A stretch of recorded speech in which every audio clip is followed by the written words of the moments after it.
The next purse we're going to talk about is perspective.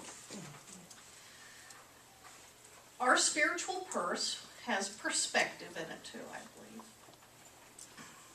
I was thinking about that, and I was thinking, as women of the church, we have a little different perspective. When we hear things like people moving, what happens? Somebody gets on the phone, somebody sends out an email, can you help so-and-so pack? Can you help so-and-so clean? Can you help so-and-so move?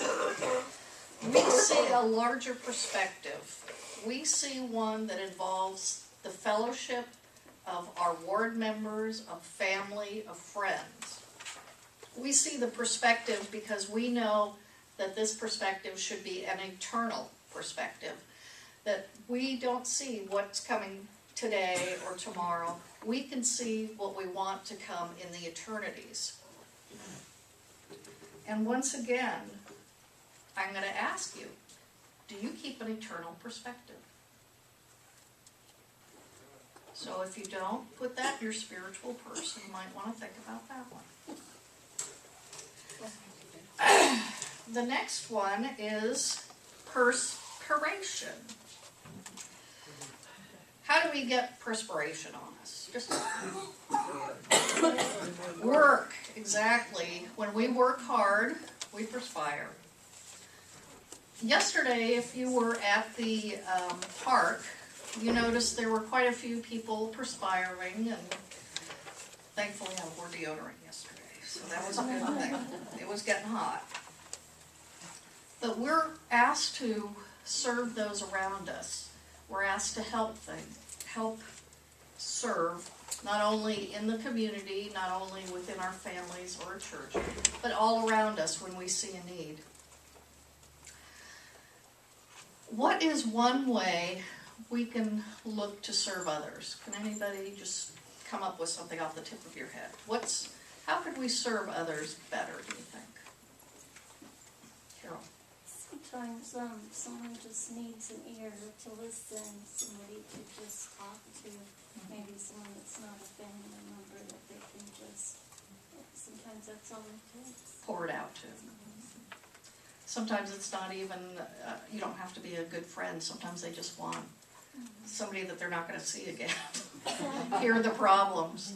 That's great if you're on an airplane. I've noticed if I'm not reading a book, somebody always will start talking to me, and they end up telling me their life story, and I think, you get off the plane and you're drained after hearing this.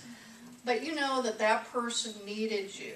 They needed you to listen, to validate, to hear what they were talking about. They needed a little bit of perspective in their lives. And this time, excuse me, it was interesting. I was reading a little story about service. And this woman said, as I've noticed something over the years, as I've served others, I've noticed one of the best way to serve is anonymously. Because if you serve anonymously, the person you serve doesn't know who that was. And so what they're doing is they're looking all around at people that they know, thinking, was it her? Was it her? No, it had to be her. They don't know. They don't know. And so what that does is it gives them a feeling of love for those around them. I just thought that was interesting, how true that is, because it could be anybody within their circle. Love was expressed to them, and as they expressed love back, that service that they thought was perhaps just a small act could bring big consequences to those around them. Also, when you do service, not only does the person receive an increase of love, but I think the giver does too. Our ward is a great ward for providing service. Lots of sisters in here have dropped whatever they were doing to get in a car, to go somewhere, to take someone somewhere, to bring dinner. We have a service-oriented Relief Society here. Don't you think so, Sister Priest? Okay, let's talk about number 4. Pursue. What kinds of things are we pursuing in our lives to fill our spiritual purses? What?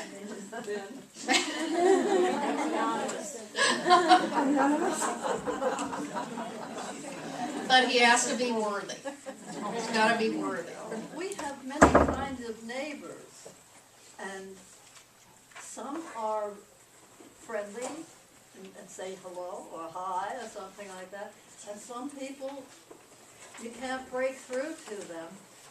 However, if you stick with it, if one sticks with it, usually you eventually bring, I had a neighbor that lived across the street. My husband worked with her husband for many years, for 20 years or so, and once in a while they wave to each other, and that's it. But I found out that she played the bells, and I thought there was some little bells like this. No, there was long things like this. We went to a concert in Anaheim.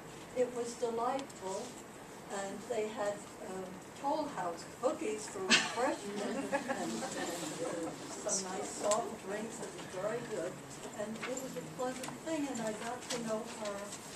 I got to know her better, but I had to be a little bit pushy and stick with it. So you pursued this neighbor to get a chance to get to know her. Yeah, I have other neighbors that are, they're always buying something for me, and I'm always buying some mushrooms for her, and she gets some strawberries and this sorts of thing. And it's a nice warm. It is. Yeah. It is. I notice a lot of people here in California don't know too much about their neighbors. And if you live back east, it seems like back east everybody knows everybody else's business for some reason, and out here, I guess it's because we have a lot of fences. Everything is fenced in here. Does anybody live back east where the yards are just open? You know, and it was kind of odd when I moved back here because at one point we lived in Illinois, and we had large backyards, and so all the kids would just run back and forth from yard to yard. There were no fences. And then you come here, and everybody's yard's fenced in. And they want to put gates up, so you can't see what's going on. You can't get to them, you're closed off. So I think especially here in California, that would be a great thing, Peggy, to get to know our neighbors and get to let them feel the gospel love that we have. Okay. What other things are we pursuing? What are you pursuing for your spiritual purses? For your spiritual purses, what are you pursuing to fill them up? Lori? Education. Perfect. Yes? Scriptures. I think pursuing people that we can befriend, that we want to be more like, and more, perhaps they're a little more spiritual than I am, so that we can have an example. Sure. We all want to better ourselves in one way or another, and we know what our shortcomings are. I love that, the idea of studying your scriptures every day, even if it's just for a few moments. That helps us to get to know our Savior. Our Savior is the one we're going to be looking for when we pass through the veil. We want Him to be in our life. Well, we're pursuing our ancestors. I don't know about you. Yes, and you're also pursuing other people's ancestors, so thank you. The pursuit to fill up our spiritual purses can be any number of things. We can use it for